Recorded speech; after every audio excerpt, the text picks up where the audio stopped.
किसी व्यक्ति की एक गलती के लिए उसके 100 अच्छे कामों को आप नज़रअंदाज नहीं कर सकते। अभिषेक पल्लव ने बहुत अच्छा काम किया, अपराधियों को कम कर नहीं, अपराधियों को सुधारने का। किसी व्यक्ति की जान लेने से अच्छा, किसी व्यक्ति को जेल में भेजने से अच्छा अगर हम उसके मस्तिष्क को साफ करने का प्रयास करते हैं तो निश्चित रूप से एक बहुत बड़ा काम होता है। यहाँ अभिषेक पल्लव है और यहाँ अभिषेक प्रकाश थे। एक आईएएस अभिषेक प्रकाश को अभी योगी सरकार ने सस्पेंड किया था, और वो सस्पेंड इसलिए किया था कि इन्वेस्ट यूपी में एक बड़ा घोटाला सामने निकल कर आया था। हो सकता है कि आपको कुछ आगे आने वाले समय में इस तरीके के मीम्स दिखाई पड़ जाएं जिसमें अभिषेक पल्लव अपराधी के रूप में खड़े होंगे और एक व्यक्ति एसपी बन करके उनसे पूछ रहा होगा कि भैया आप बताइए महादेव सट्टा ऐप में कैसे पैसे लगाते थे। तो जो साहिल, मुस्कान और उसके जो प्रेमी सौरभ का जो मामला रहा, वो लोग याद रखेंगे, लंबे समय तक याद रखेंगे। क्यों? क्योंकि उसमें उनको कहीं न कहीं जो लड़के हैं उनको मुस्कान में अपनी प्रेमिका दिखती है। कहते हैं कहीं हमारी जैसी, ये हमारी वाली तो नहीं हो जाएगी, हम भी तो ड्रम में नहीं चले जाएंगे ना। सोशल मीडिया का युग ऐसा है कि आप एक छोटी सी रील बना के डाल दो, आप देख लो सीमा हैदर पे कितनी जबरदस्त रील चल जाती है, और अगर आपके यहाँ भगवान राम की राम कथा हो रही हो तो 4 लोग देखते हैं। मैं तो लोगों से यही कहूंगा कि एक व्यक्ति के ऊपर अब आरोप लगा है, आज के समय में आरोप लगना कोई बहुत बड़ी बात हो नहीं सकती। मेरे ऊपर भी आरोप लग सकता है कि मैंने आस्था को डांटा भी किसी बात को लेके, लेकिन मैंने डांटा भी या नहीं डांटा ये तो बात की जांच की बात होगी ना। तो आरोप लगने से कोई व्यक्ति दोषी सिद्ध नहीं हो जाता है, और अभी अभिषेक पल्लव के ऊपर आरोप लगे हैं। सुरक्षा एजेंसियों को उनकी जांच करने दीजिए, अगर वो पाए जाते हैं सट्टेबाजी में तो निश्चित रूप से उनके खिलाफ कार्रवाई होगी। अपराधियों पर नकेल कसने वाले आईपीएस अभिषेक पल्लव जो 3-4 दिन से सुर्खियों में है, लेकिन अब सुर्खियां इस बात की है, जिसने भी सुना है वो हर कोई हैरान है, क्योंकि इन पर अब खुद सीबीआई ने नकेल कस दी है। लेकिन सवाल है कि आखिर ऐसा हुआ क्या है, आखिर ऐसा वो कौन सा मामला है जो लगातार सुर्खियों में बना हुआ है और आईपीएस अभिषेक पल्लव इसकी गिरफ्त में आते हुए नजर आ रहे हैं। और इसी पे ही चर्चा करने के लिए हमारे साथ न्यूज रूम में आशुतोष सर हैं, जिनसे बात करेंगे और जानने की कोशिश करेंगे कि एक आईपीएस अधिकारी जिसकी छवि अभी तक का बहुत ही पाक तरीके से देखी गई, जुर्म को लेकर के वो जिस तरीके से देखते हैं कि अपराधियों से जो है कैमरे पर ही जुर्म रुगलवाते हैं, तमाम चीज़ें देखी गई सर। लेकिन अब जिस तरीके से उन पर आरोप लग रहे हैं उसे कैसे देखें? देखिए आस्था, आईपीएस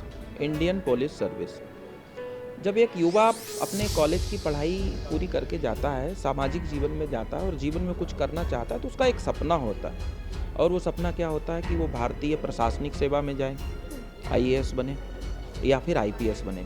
और हमारे देश में जो सर्वोच्च सेवा है वो यही है, भारतीय प्रशासनिक सेवा। आईएएस बनना चाहता है, आईपीएस बनना चाहता है, आईआरएस बनना चाहता है, आईएफएस बनना चाहता है, विदेश सर्विस में अगर कहीं जाना चाहे, रोल मॉडल्स होते हैं लोगों के लिए। अभिषेक प्रकाश, जो अभिषेक पल्लव की जो बात कर रहे हैं, तो मैंने देखा उनको काफ़ी करीब से देखा है, और उनके कुछ वीडियोस जिस तरीके के पढ़ते हैं, समाज में एक नई जागरूकता लाने का वो प्रयास करते हैं। उनकी अगर फ़ैन फॉलोइंग देखी जाए तो फेसबुक, इंस्टा, ट्विटर, लगभग सभी जगह पर उनकी उस तरीके की फैन फॉलोइंग है कि लोग जब उनका नाम आता है तो उनके जो वीडियोस, जो लोगों के बीच में, जनता के बीच में पकड़, लोगों के अंदर की बात को निकाल कर लाने की जो कला है अभिषेक पल्लव में, वो एक अलग प्रकार की है। अब अभिषेक पल्लव के ऊपर जो छापा पड़ा, अभी उनके घर पर सीबीआई का छापा पड़ा, सीएम भूपेश बघेल के यहाँ छापा पड़ा, देवेंद्र यादव विधायक एक हैं उनके यहाँ छापा पड़ा, 2 आरक्षक थे और इसमें एक और नाम जो था वो अभिषेक पल्लव का था। अभिषेक पल्लव के नाम के अगेंस्ट में जो छापा पड़ा, उसमें उनका जब नाम आया तो एक अचानक से लोग भौचक से रह गए। अभिषेक पल्लव वो तो बहुत अच्छे व्यक्ति हैं, क्यों? क्योंकि वो तो अपराधियों को पकड़ते हैं और उनको सजा ना दे करके उनको सुधारने का काम करते हैं। अगर आस्था आपने देखा हो, मैंने कुछ दिन पहले एक वीडियो उनका देखा था, जब उसमें वो बता रहे थे कि जब अपराधी को, किसी को उन्होंने पकड़ा और उससे पूछा कि तुम ठगी करते कैसे थे, तो करके दिखाओ, एक पूरा वो सीन रिक्रिएट करते थे लोगों के बीच में। तो एक उनकी फैन फॉलोइंग तो बढ़ती ही बढ़ती थी।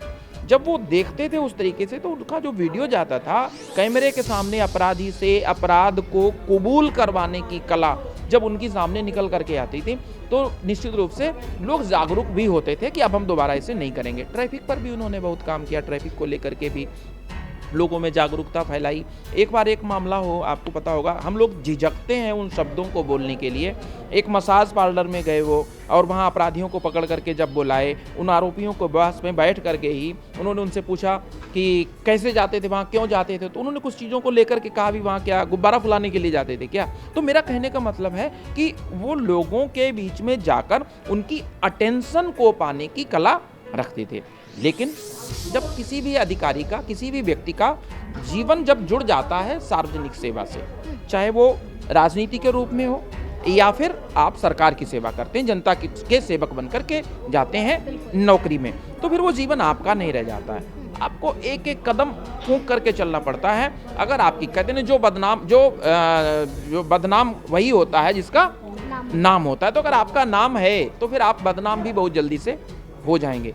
अभिषेक पल्लव के यहाँ छापा पड़ा, और उस छापे के पीछे ये कहा जा रहा है कि जो महादेव सट्टा ऐप था, जिसमें वहाँ पर छत्तीसगढ़ के पूर्व मुख्यमंत्री हैं भूपेश बघेल जी, उनके खिलाफ छापा पड़ा हुआ, और उसमें उनकी संलिप्तता भी पाई गई थी। ये 2023 का मामला है। उस 23 में जब महादेव सट्टा ऐप का जो संचालक दुबई से पकड़ा गया था, तो उसने सीधा नाम लिया था भूपेश बघेल जी का, और ये कहा था कि उनके माध्यम से ही चल रहा था। एक कई करोड़ का, सैकड़ों करोड़ का मामला सामने तब निकल करके आया था। अब अगर उस मामले में सत्यता क्या है, आगे ये तो सीबीआई जांच करेगी, जांच एजेंसियां जांच करके सामने लाएंगी, तब पता चलेगा। अभी तो भूपेश बघेल ने यह भी कहा था कि कुछ अधिकारी जो उनसे जुड़े हुए थे, जो अच्छा काम कर रहे थे, और उनको फंसाने के लिए इस तरीके की छापेमारी केंद्र सरकार ने कराई है। लेकिन केंद्र सरकार में छापेमारी केवल अभिषेक पल्लव के यहाँ ही क्यों हुई? कई और लोगों के यहाँ भी तो हो सकती थी ना। अधिकारी, आईपीएस अधिकारी के रूप में अभिषेक पल्लव के यहाँ अगर छापेमारी होती है, तो निश्चित रूप से कहीं न कहीं उनके खिलाफ कुछ सबूत तो मिले ही होंगे। उसके बाद हुई है। और मैं चाहूँगा कि जिस तरीके के जो यूथ के लिए जो एक रोल मॉडल के रूप में काम करते हैं, अगर उनके ऊपर दाग लगता है तो ये दाग अच्छे नहीं है। देखिए, आपने जिस तरीके से उन सारी चीज़ों का जिक्र किया, देखिए जब हम राजनेताओं की बात करते हैं तो अमूमन तौर पर उन पर घोटाले के आरोप, इस तरीके की चीज़ों के लगते रहते हैं। लेकिन जब हम एक आईपीएस अधिकारी जो खुद जुर्म को खत्म करने के लिए सड़कों पर उतरता है, उस पर ही इस तरीके के आरोप लगे, अब जांच तो होगी, लेकिन जब प्रश्न वर्दी पर उठ जाए तो ये लगातार जो चीज़ें देखने को मिल रही हैं, हर कोई हैरान है। उस पे पीछे क्या कहेंगे? क्या नहीं, अभी इसमें हैरानी की बात नहीं कहनी चाहिए। वो भी इंसान है, और इंसान के अंदर लालच आ ही जाता है, कोई भी हो। हम अभी यूपी की ही घटना की बात करें, 4 दिन पहले आपने उस पर लाइव किया था। संयोग से नाम वो भी वही था। यहाँ अभिषेक पल्लव है और यहाँ अभिषेक प्रकाश थे। एक आईएएस अभिषेक प्रकाश को अभी योगी सरकार ने सस्पेंड किया था, और वो सस्पेंड इसलिए किया था कि इन्वेस्ट यूपी में एक बड़ा घोटाला सामने निकल कर आया था। क्या कि एक आईएएस अधिकारी एक दलाल के माध्यम से जुड़ करके इन्वेस्ट यूपी में घोटाला कर रहा था, और एक बड़ी फाइल रुकवा दी, और वो फाइल उस व्यक्ति की रुकवाई गई, उस कंपनी की फाइल रुकवाई गई, जिसका कनेक्शन सीधे कहीं न कहीं प्रधानमंत्री कार्यालय से निकल करके सामने आ गया। तो आस्था आरोप लगना एक अलग मामला है। आज हम लोग सोशल मीडिया के युग में जी रहे हैं। आपके ऊपर कुछ भी आरोप लग जाए तो फिर उसको वायरल होने में देर नहीं लगती है। फैक्ट चेक जब होंगे तब होते रहेंगे, लेकिन उससे पहले आपका मान मर्दन तो हो चुका होता है। अभिषेक पल्लव के मामले में भी वही है।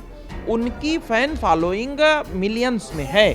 उनका जब एक वीडियो पड़ता है ना किसी अपराधी से बातचीत करते हुए और इन्वेस्टिगेट करते हुए, तो वो थोड़ी ही देर में लाखों तक पहुंच जाता है।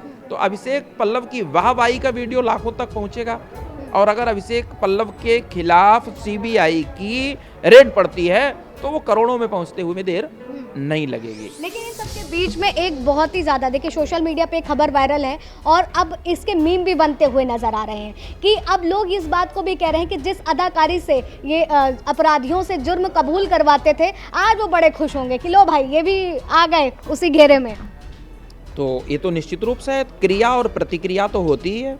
वो अपराधी भी आज जो है मजे ले रहे होंगे। उनके जो वीडियोस जिस तरीके से वो पूछते थे, हो सकता है कि आपको कुछ आगे आने वाले समय में इस तरीके के मीम्स दिखाई पड़ जाएं, जिसमें अभिषेक पल्लव अपराधी के रूप में खड़े होंगे और एक व्यक्ति एसपी बन करके उनसे पूछ रहा होगा कि भैया आप बताइए महादेव सट्टा ऐप में कैसे पैसे लगाते थे। तो ये भी दिखेगा ना। एक बड़ी बीभत्स घटना हुई थी अभी 4 दिन पहले ही मेरठ की, जिसमें एक लड़की ने अपने पति को नीले ड्रम में काट करके डाल दिया और उसके ऊपर सीमेंट डाल दिया। मुझे नहीं लग रहा है कि एक व्यक्ति की, जो लड़का सौरभ समथिंग उसका नाम था, जिसकी मौत हुई थी, और जो लड़की जिसने जो मारा था, क्या नाम था उसका? आपको नाम याद है बहुत अच्छे से, ठीक है। और उसका जो एक वो चोटी वाला बाल कट, साहिल, देखिए ना, मैं इसलिए कह रहा था, वो नाम मुझे भी याद थे, मैं आस्था के माध्यम से वो नाम तीनों याद करवाना चाह रहा था। आस्था अभी अंतरिक्ष से जब वो आई थी उतर करके नीचे, मैडम थी, क्या नाम था उनका, सुनीता विलियम्स, कब आई थी वो? हो गया उनको अभी, डेट याद है? नहीं याद है, इन्हें वो डेट नहीं याद है। तो कहते हैं ना कि अच्छा काम जो कोई करता है वो लोगों को की जुबान पर बहुत कम याद रहता है, लेकिन अगर कोई गलत काम हो जाता है तो वो बहुत ज़्यादा वायरल होता है और लोगों को याद भी रहता है। मैं केवल आपको बताने के लिए ये चाह रहा था। तो जो साहिल, मुस्कान और उसके जो प्रेमी सौरभ का जो मामला रहा, वो लोग याद रखेंगे, लंबे समय तक याद रखेंगे। क्यों? क्योंकि उसमें उनको कहीं न कहीं जो लड़के हैं उनको मुस्कान में अपनी प्रेमिका दिखती है। कहते हैं कि हमारी जैसे, ये हमारी वाली तो नहीं हो जाएगी, हम भी तो ड्रम में नहीं चले जाएंगे ना, ठीक है। और जो दूसरा उसका सौरभ था, आज के समय में हर पति अपने आप को किससे कनेक्ट करके देखना शुरू कर देता। अभी मूवी आई थी ना, एक मूवी छावा आई थी, तो बहुत सारे लोग अपने आप को छत्रपति संभाजी महाराज समझ के ही तो जा रहे थे, और जो लोग विलेन टाइप के थे वो अपने आप को औरंगजेब समझ रहे थे। तो हम उस कैरेक्टर में अपने आप को बांध लेते हैं, उस स्थिति में जाकर के जब भी हम किसी भी चीज़ से इंटरेक्ट होते हैं। अभिषेक पल्लव जब अच्छा काम करते थे तो लोग अपने आप, जो आईपीएस अधिकारी भी उनसे कई सलाह लेते होंगे, जो उनके जूनियर होंगे, कि हमें अभिषेक पल्लव सर जैसा बनना है। किसके जैसा? अभिषेक पल्लव सर जैसा बनना है। लेकिन जब उनके यहाँ की छापेमारी हुई तो कम से कम कुछ नहीं तो 10%, 5% लोगों ने जरूर कहा होगा, अरे यार कौन अभिषेक पल्लव, वो भी तो वैसे ही हैं।